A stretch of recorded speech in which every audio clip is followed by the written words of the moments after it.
Now we're going to go ahead and talk about research development and how we can kick off writing grants. And whether you're a graduate student or a postdoc or an early career faculty member, or perhaps you're a research administrator who is learning how to support the pre-award process. This is a great time to dig in and talk about the research development process. Research transforms lives. We're coming to you from the University of South Florida.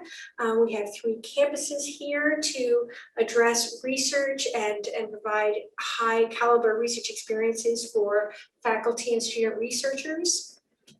And we do that, we begin with the end in mind, thinking about how we can create a funding strategy to move the research forward, both in the short term, thinking about this grant, this year, this opportunity, and the long term, how we can build a research portfolio to support an area of research, and thinking about how we can build from an R03, a small grant, to a R21, a 2-year project, and moving up towards R01s or U grants on a NIH trajectory.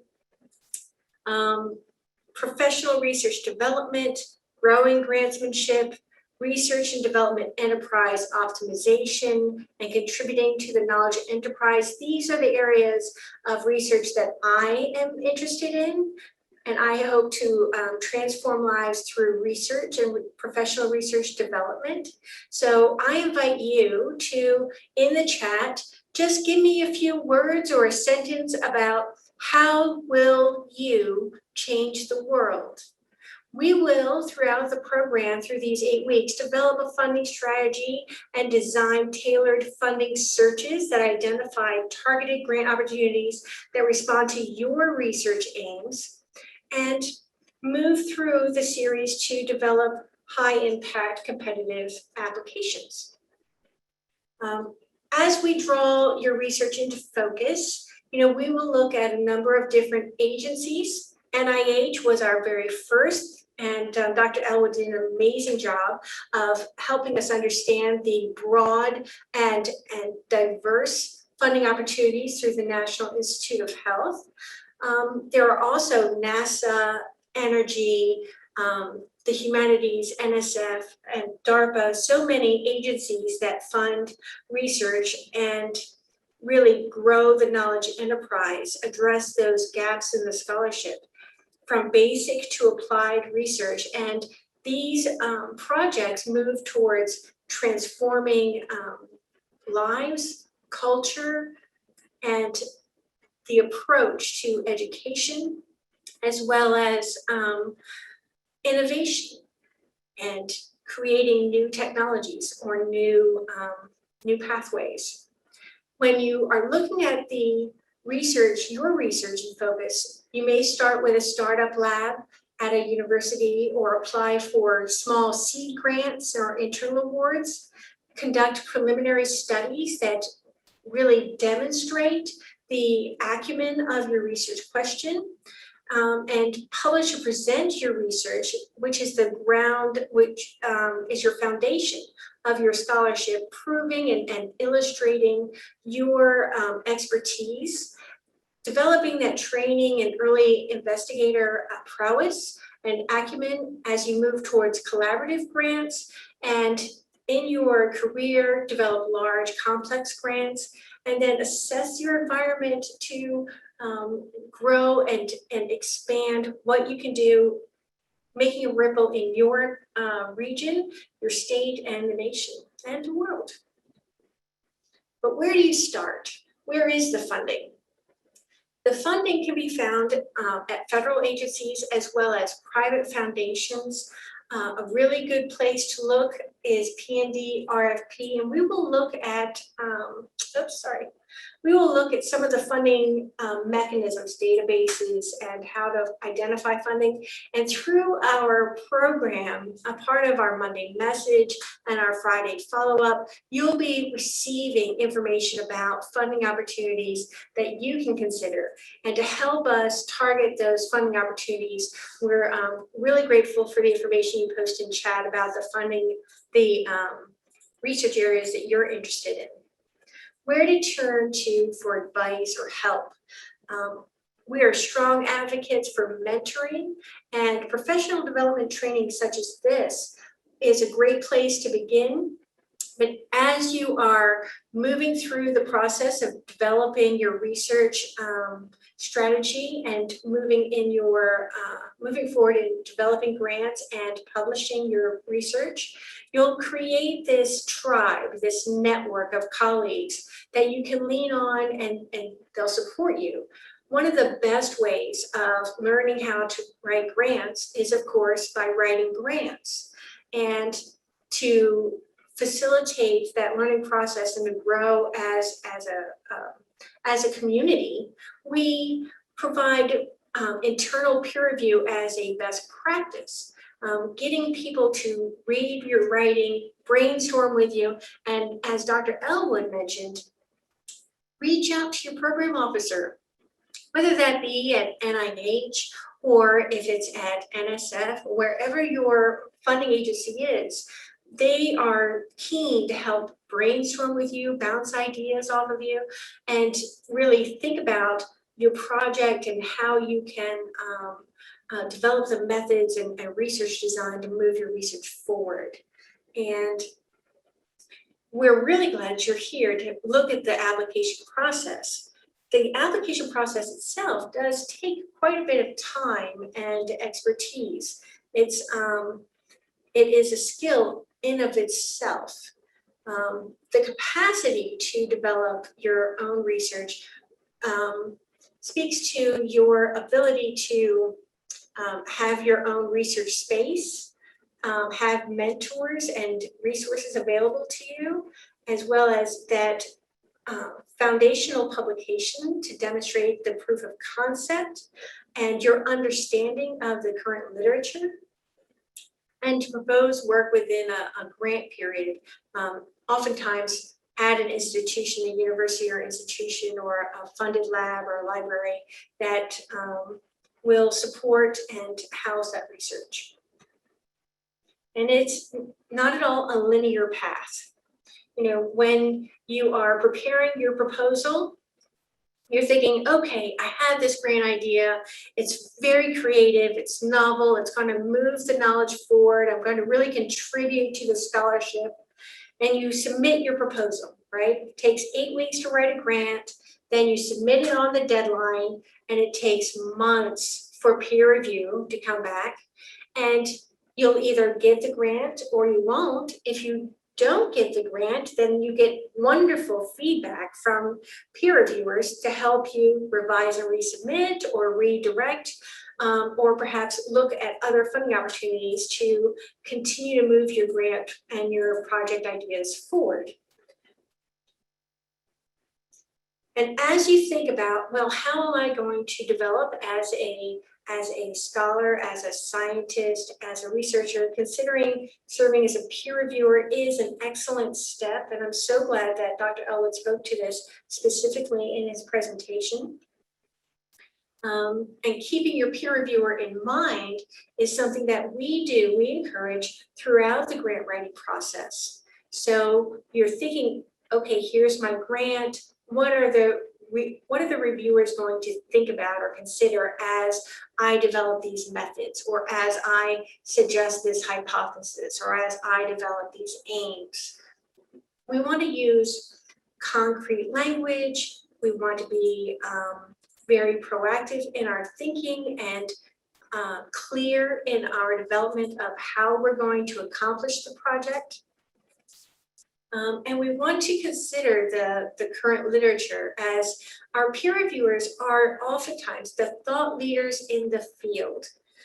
So when the thought leaders in your field have published something a couple of years ago on this particular topic that you are proposing research in, and that article does not appear in your bibliography and is not referenced in your project description, then they may suspect that you're not as, you don't have your fingers on the pulse of that scholarship in that field.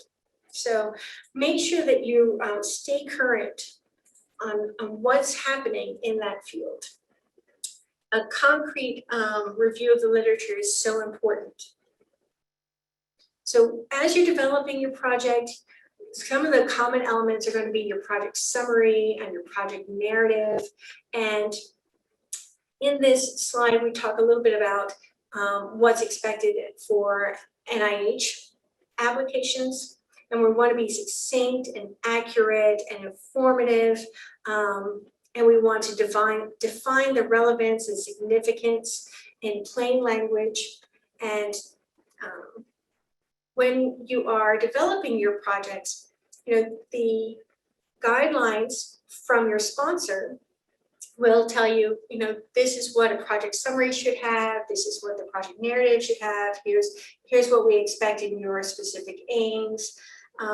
Whereas when you look at the RFP, if they have anything specific that they want you to cover, they will include it there for specialized calls. And as I mentioned, it is no small venture. This is a huge, Herculean effort on your part to develop a comprehensive, clear, concrete proposal to a sponsor. It takes many hours of your dedicated effort, as well as support from research administrators, or perhaps at your institution, an accountant to develop a budget, or a payroll person to help give you the numbers for those personnel or effort hours. Student support. So it takes a team, it takes a big effort, and it's not wasted time. As you develop your grants, even if you submit an NIH proposal and it comes back unfunded the first time, you have an opportunity to revise and resubmit, and that concrete peer review, that collegial peer review that you receive, those feedback comments, they're designed to help you to reassess your project, clarify any points that maybe were lost to the peer reviewer, and go back and submit and do an application that will help you get funding so that you can move your research forward. And this is an incredibly important part of your professional development plan. In the beginning, you do the pilot grants and you generate your proof of concepts, and you do your initial publications and presentations. And when you are presenting at a conference or in a seminar, right, whether that's in person or virtual, that's an opportunity for you to share your research with a wider audience. And these audience members may be future peer reviewers, they may be collaborators on future projects, but they're your colleagues, they are your peers, and they are often the best resource for you when you want to say, I struggled with this, or here's some of my hypothesis, or this is one of the methods I'm going to use moving forward. Describe what you're going to do, how you're going to do it, and why it's important, how it is significant or meritorious to the field and growing the knowledge economy. And get that feedback from your audience. Invite people to share their thoughts and provide you feedback. And build your collaboration, your project teams, propose projects that move the field forward, and as often as possible, mentor students and cultivate collaborative teams within your labs, your departments, your colleges, and your communities. And throughout the process, it is a circle, kind of like the circle of life. in that you have your ideas, you find funding opportunities, you develop the proposal and you submit, and then as you're funded, you manage the awards, it develops, it generates findings which will create more publications, which will lead to new ideas, which will lead to new proposals, and it just continues to build. And research is a cumulative process. And what that means is you're adding to the body of knowledge, but also, you know, your research could also be validating other studies. So there could be other studies that are similar to what you are proposing that this study will validate or show the holes or the opportunities to expand or enhance previous findings. And when you're thinking about, well, where is the grant opportunity? How can I find the funding? One of the things that PIs often ask, how much money do I need? Can I apply for this $200,000 grant, or do I need $1 million? Or is $50,000 enough? It really depends. What are you trying to support? Do you have a robust lab of postdocs and graduate students and glassware and a maintenance contract on a major equipment?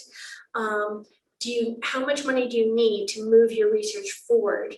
Or your funding needs modest? Maybe all you need is to buy out your time and to travel to a unique library or to do research with a lab partner in another country. You know, think about what are the direct costs of what you need reasonably ask for so that you can accomplish the projects you have in mind. And when you are thinking about where can I find funding, there are so many places to look. Some of these places, like PND RFP, which is the Philanthropy News Digest RFPs, requests for proposals, they're free online databases. Grants.gov is another free online database, as well as NIH and NSF and Spires, and some are actually subscription services like Pivot or Grant Forward or GRC. Check with your sponsored research programs officers to see which subscription services they subscribe to and that you can sign up for. Many subscription services allow you the opportunity to create a profile online and have the service send you an email tailored to the grant opportunities identified based on your research keywords. So this is definitely something you want to look into. And when you delve into the type of research you're most interested in, you'll want to also look at what sponsor resonates most closely to your research aims. You know, if it's STEM education or health, you know, that sponsor will be, you know, the most aligned to your research. And that's where you want to really dig in and know your sponsor. What are their funding priorities? What are their directorates? Who are those program officers? And sign up for those newsletters or blogs. And many of those links and that information is available in your resources page. Everything from Open Mic to an NSF Big Ideas newsletter. When you are looking at, well, the rules of the road, essentially, you'll want to think about it like nesting dolls. You know, in the United States, we have uniform guidance, and that is the big umbrella under which all federal funding, the rules of the road are, and that will speak to everything from the Belmont report and compliance and effort reporting and fair hiring to, and then underneath the uniform guidance guidelines, you have the sponsor specific guidelines, whether that be NSF or NASA or NIH. And then under that, is your institutional's policies. You know, whether you're at the University of Michigan or Miami University, you know, those university policies. You want to know what those research rules are, and your sponsor research office are right there to help you understand those rules and how they apply. Where it's important is when you're applying for funding and you're saying, okay, I'd like to buy this piece of equipment, and the equipment costs $4,500. But the uniform guidance says equipment is officially $5,000 or above. And your sponsor guideline says we adhere to the uniform guidance, which is $5,000 or above. But your institutional policy may say equipment is anything more than $4,000. Well, when an auditor comes in and looks at that budget and how you spent it, it needs to agree and conform to all of those levels of policy and guidance. So if your institutional policy says it's equipment and not office supplies, then you have to conform to that policy. Knowing your sponsor also speaks to becoming familiar with what their annual budget is. Now, federal budgets are, they begin on October 1st. So right now you're seeing a lot of news about NIH's budget and NSF's budget and what the budgets for the next fiscal year are going to be. And program officers take that information and look at their portfolio and how to develop those RFPs or how to invest based on what their new funding allowances are. You can serve as a peer reviewer, and it will give you insight into the peer review process. And that in itself will strengthen your ability to write with your peer reviewer in mind. And when you are imagining how you can change the world, what you will discover and how you will innovate and transform lives and the world and improve your community, all of this speaks to your research story, right? From your lab to the students that you will mentor, to the colleagues that you will collaborate with, increasing the knowledge economy and promoting the research enterprise locally and nationally. This is something that we all strive to do as a nation and to improve the world. And I encourage you to look at everyone around you, talk to your colleagues, and look at search engines, visit the grant opportunities that we send you through this program, and consider what are your keywords, how can you move research forward. Some of that will be your own individual PI-driven evidence-based research, and some of it will be how you can contribute to another project, perhaps bring expertise to a team. The grant opportunity databases are many, and they are evolving as we are increasingly moving online. A new one is academic analytics, where you can create a profile and research insight. If you don't know yet which databases are most relevant or available to you, if you have any questions, you can contact our office at research@sar.usf.edu, and we're happy to help walk you through and help you identify those funding opportunities and develop a funding strategy that maps to your research.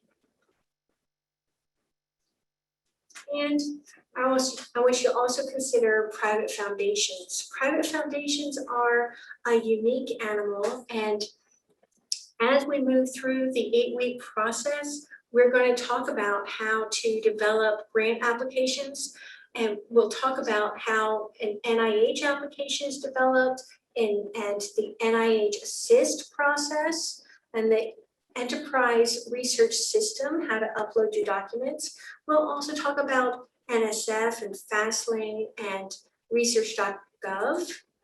And these are, and grants.gov, these are a few of the most commonly used systems and sources of research. But when you look at the world of research funding, private foundations and industry partners, they'll all have their own way to do a project summary or develop your project description. And some of those online systems that you're going to be applying through, they'll have word counts or character counts or drop-down lists. And when you get funding from a private foundation, there'll be specific ways that you report or you track funding. So thinking about all of the ways that you have to seek funding, to manage funding, creating a diversified portfolio to support your research aspirations. Also considering the breadth of areas where you can contribute. And we've learned quite a bit about how research investments are diverse, specifically through this COVID experience. We have learned so much about the IRB process and clinical trials, even by watching the news and listening to Anthony Fauci speak to the CDC's expectations across this global pandemic. But now we're listening to and finding out about what happens next. How do we understand the public health impacts of long haulers or the future of work now that so many are virtual? Research is expanding and the opportunities are boundless. When you're looking at those grant opportunities, whether that is a parent announcement for an R01 grant or a special CDC grant opportunity, you're going to really want to read the whole thing front to back. And I understand that it can be technical sometimes, but here are some of the key areas you want to take down and pay a special attention to. Your applicant eligibility. If you're international or if you're at a PUI or if you're at a library or a private lab, what is your applicant eligibility? That's key. You don't want to keep reading if you're not eligible. The deadlines increasingly include phased deadlines, a letter of intent, a pre-proposal, moving towards a full application, and sometimes those full applications are invitation only. Limited submissions, and most universities and institutions have a limited submission process so that if the sponsor says only one application per institution, there may be an internal vetting to make sure that the most competitive application moves forward from your institution. The budget expectations, the devil is in the details. So if there are things that the budget doesn't allow or that the proposal asks for specific things such as you must have a community partner or we expect you to have committed cost share, any of those details, you want to highlight those right in the beginning. In your application process, you begin with knowing and defining your purpose. What is the purpose of your research? What is the significance? How are you adding to the scholarship? And then speak to why. Why you? Why this grant? What is the merit of this particular proposal or project? You want to write succinctly and avoid jargon or acronyms, yet be bold and positive. When we think through the anatomy of these grant opportunities, I want to just give you a couple of examples. The USDA NIFA RFA for the Educational Workforce Development Program. When you look at that RFP, At the very top, it will talk about significant changes described in this RFA, or request for applications. So if last year in 2020 or 2019, the last call said, we're going to accept applications that do research and education, but in this call for 21 or 22 said we're going to expand it to include extension grants or integrated projects, then that may be a significant change, the different types. Other changes may include, budget changes or prerequisites or expectations of partnerships or letters of commitment.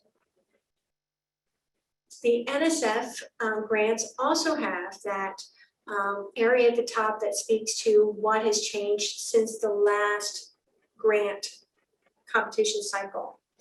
And as we look at the grant specifically, you'll see NSF will number the grant opportunity.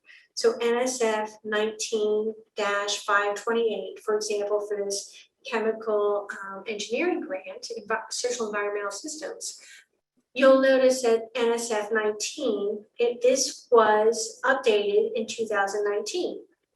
So if you go in and you look at this grant opportunity and it says, now refer to NSF 21-500, and then you're essentially saying, we have to go to the next call, the more updated call for this particular funding opportunity. And R01s, there are specific R01s for specific calls developed by those program officers. And then there are parent R01s, which are the umbrella R01 for that area of research. There may be a letter of intent or pre-proposal or full proposal. You'll want to look into the RFP specifically, and you'll want to look at that eligibility. Can I have a foreign partner? What do I need to have if the research is happening in a foreign country? And you want to think about eligibility match. When you're thinking about, well, I'm a postdoc, where can I go? Do I look at K grants at NSF? NIH. If I'm early career, what does that mean? If I'm at NSF, does that mean I can, for how long can I be an early career applicant? When does that eligibility stop?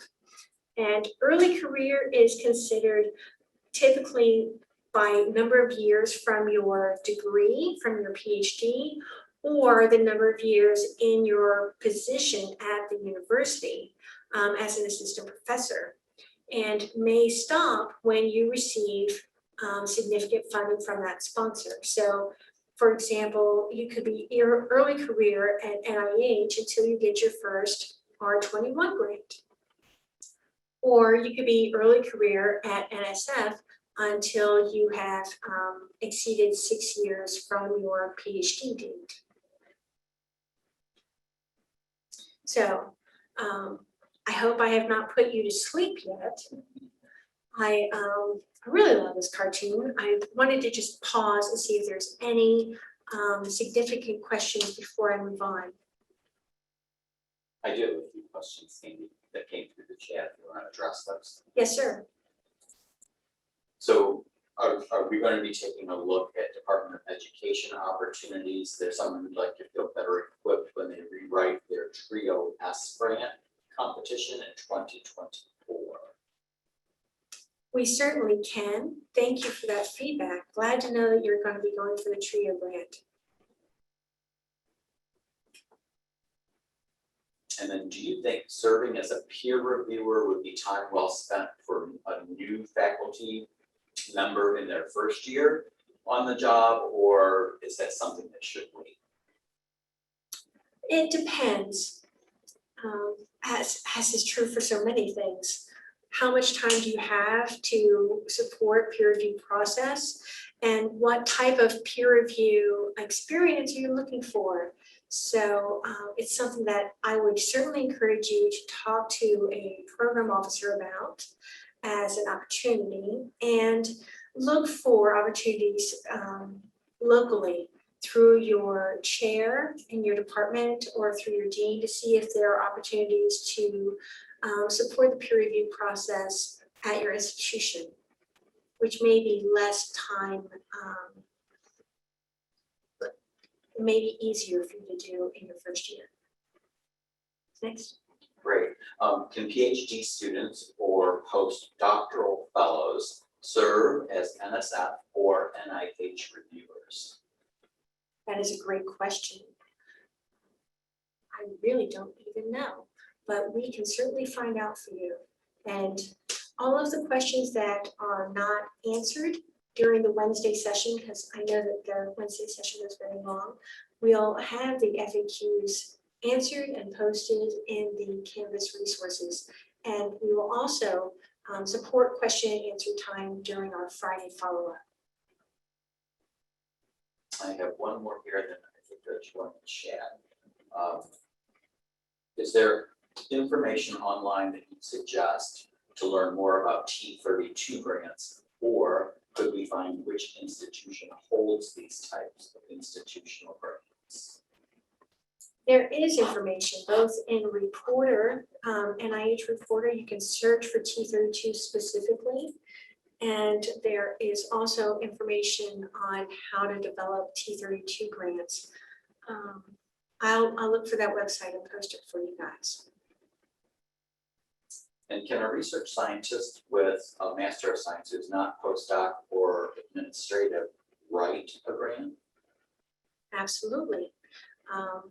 Where you would want to seek grants, you'll want to look at the eligibility guidelines. And you will also want to make sure that your institution supports you serving as a PI where appropriate. I strongly encourage you to work closely with your faculty mentor. Okay, cool. Do you have time for one more? Yes, sir. Okay, can you speak to the types of grants typically found that would support public libraries? IMLS, the Institute of Museum and Library Sciences, supports a wide range of library grants. There are also other foundations such as the Keck Foundation and others that support infrastructure. So that may include digital library resources. You could also look at the National Endowment for the Humanities for digital, not repositories, digital collections and digital humanities. Great. We did have a comment regarding the peer reviewer postdoc. Comment in the chat is that you can serve as a peer reviewer as a postdoc for NSF, and they will often find you if you have an NSF funded postdoc. That is great feedback. That is great. I wonder if NASA does the same. I think that they have a really great program as well. I am so grateful for the brain trust that exists across this cohort of participants. We have such wonderful colleagues online, and I'm so grateful that you are also responding to questions. So thank you for that. And then one more quick thing, Sandy. On Friday, would you consider a brief demo on searching the grant opportunity database? Absolutely. Great. That's what we've got so far then. So as you continue through these slides, I wanted to bring to your attention some examples that I've posted in here for you, just to help you to understand how carefully you want to read the guidelines and what types of things you want to look for. Sometimes small little things can be easily overlooked or forgotten as you focus on the research methods or design or chase after that letter from a collaborator or sub-award agreement. So things like the proposal title needs to be prefaced with BDD, or you need to have something specifically within your project description. Like here it says, if the proposal does not include a collaboration management plan of 3 pages, the proposal will be returned without review. We don't want that. When you're looking at your grant opportunities at NIH, here's a quick guide on deciphering what the NIH application grant numbers look like and what those numbers mean. And we saw earlier in Dr. Elwood's presentation the grant from Roskamp, and when you looked at that activity code, you saw it was an R03, which tells you that that was a small grant. It'll also show you the institute code. So you saw which institute at the NIH it was funding and the serial number, as well as the support year. Is it the first year of support or the second year of support? So the number that they assigned for your award tells you a lot about what your award is. And when you're planning your proposal, as I mentioned before, you want to read the whole RFP. And sometimes it's easier to do a Control F and look for must and required and returned without review. And that's fine when you're writing down the initial, here's what we need to do in our grant.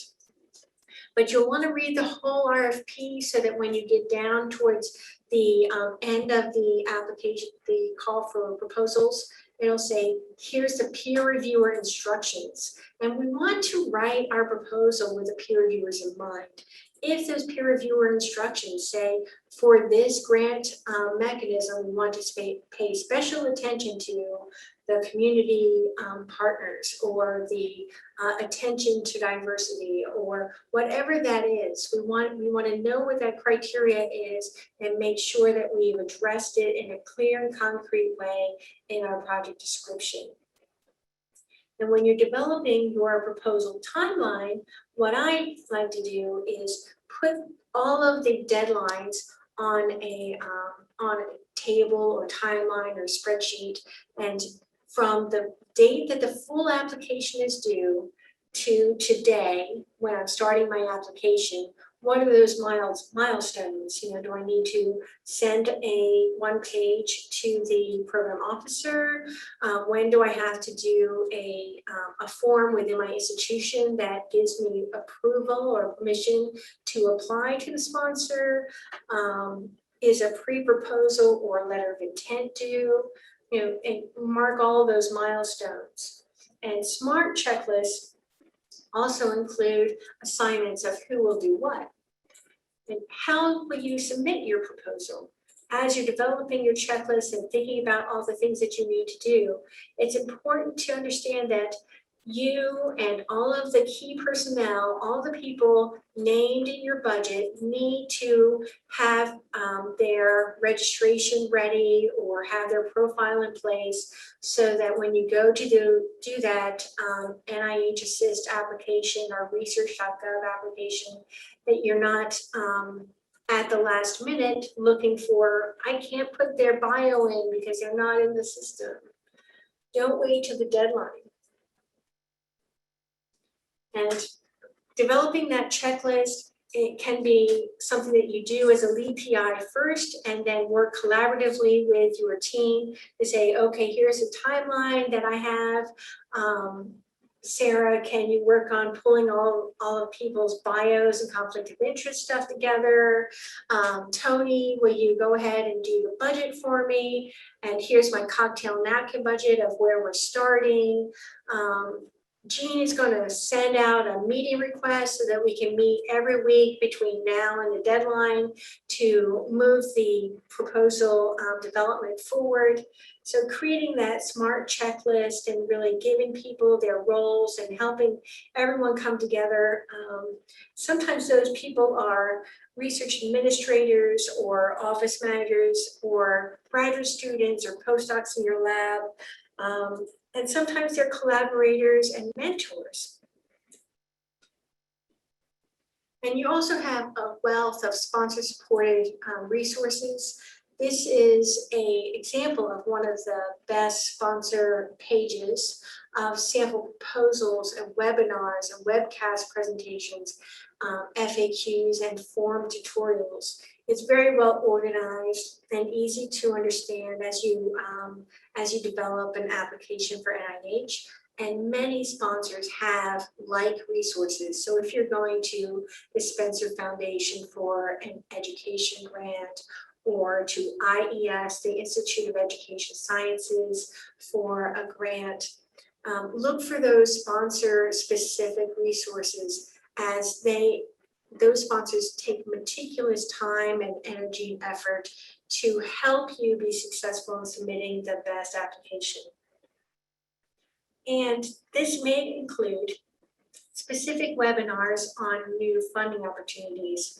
So like Dr. Elwood spoke to the NIH Unite initiative, there are webinars on that, as well as specific funding opportunities and guidance on those new funding mechanisms recently announced by the National Institute of Health. There are pros and cons of using sample proposals. Sample proposals are out there, and oftentimes you'll also see sample proposals shared by colleagues, because we do want to share and support training. However, this is not a template for your proposal. This is merely to help you understand the active voice, the way we can use illustrations to move your ideas forward, or demonstrate the timeline or the approach or the impact or significance of your project regionally or within a cohort. And these are wonderful resources for you to understand what types of language you could use when you're speaking to a peer review body, especially since we are trained from the very beginning to write for academic journals. And when you write for an academic journal, it's very different than the way, the voice or the tone that you have in a grant application. And grant application, they are different from private foundations, where they may be a panel of board members that are from the community and may not be subject matter experts, versus an NIH panel or an NSF panel, where you do have the thought leaders of that field represented in your peer review, the people reading your proposal. So that is what I wanted to cover. The grant content I'm going to push through very quickly in our last 6 minutes. And we will conclude with just a brief understanding of what the quiz and homework assignments are. Grant writing is a skill. The language of grants is very specific. Research financing and training and mentoring, these are opportunities for you to develop a research portfolio that will help you move your scholarship forward. The elements of style relevant to grants and grantsmanship: you want to omit needless words. You want to speak to an intelligent, non-expert audience. You don't want to take any shortcuts that may cost clarity. And you want to use an active voice suitable to the program and project you are proposing. When you are developing your grant, you want to align it to the sponsor's priorities and illustrate the significance and merit of your proposal based on proof of concept or evidence that your grant will be successful and achievable. Why do we do research? We do it to address societal needs, drive innovation, grow knowledge, test assumptions, understand trends. We are making pathways for education, for health, for culture, and for community. When we develop grant projects, we want to speak to why the project is meritorious, significance of the project, the value or impact, And in that, we want to be persuasive, compelling, and active and positive. And when we speak to why here, we want to understand the power of place, whether that's a opportunity zone for your region or your state, speaking to the national priorities, and of building the highly trained workforce or addressing diversity or improving health initiatives. And when we think about why now, why should this project be funded in this moment? We are living in a very relevant pandemic that resonates with the relevance, timeliness, and sense of urgency of addressing the health impacts, the changing needs of supply chain and workplace and environment.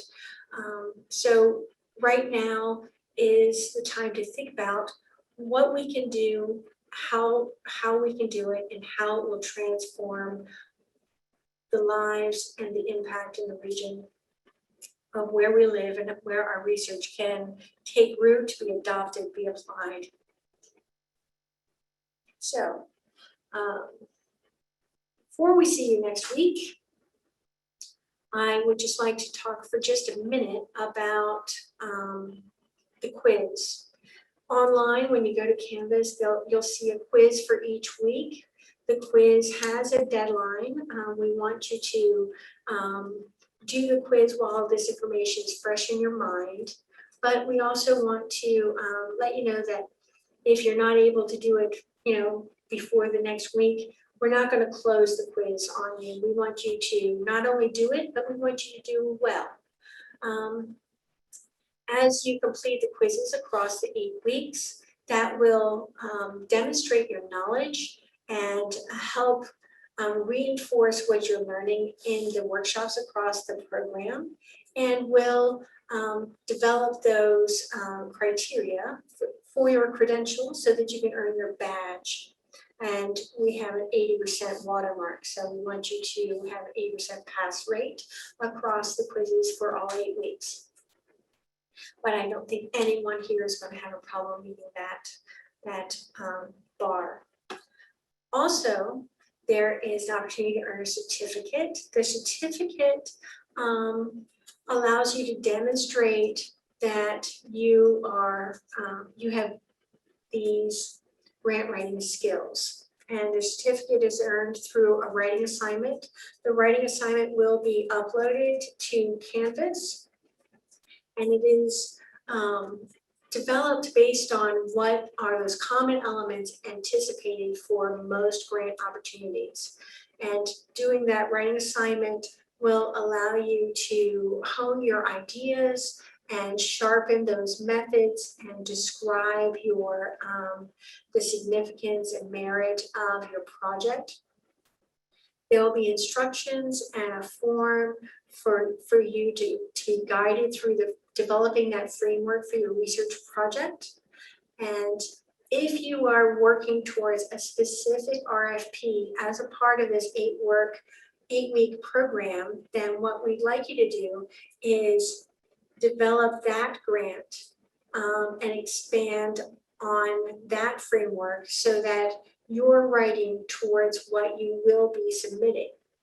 If you are not writing towards a specific RFP or preparing a grant that you'll be submitting during or directly after this workshop program, then a framework document will be uploaded to help guide you through that writing process. And either way, the writing assignment will be reviewed and feedback will help you move your ideas forward. Well, that's our aim. And we hope that this workshop has been extremely helpful. And David, do you have any questions for me now?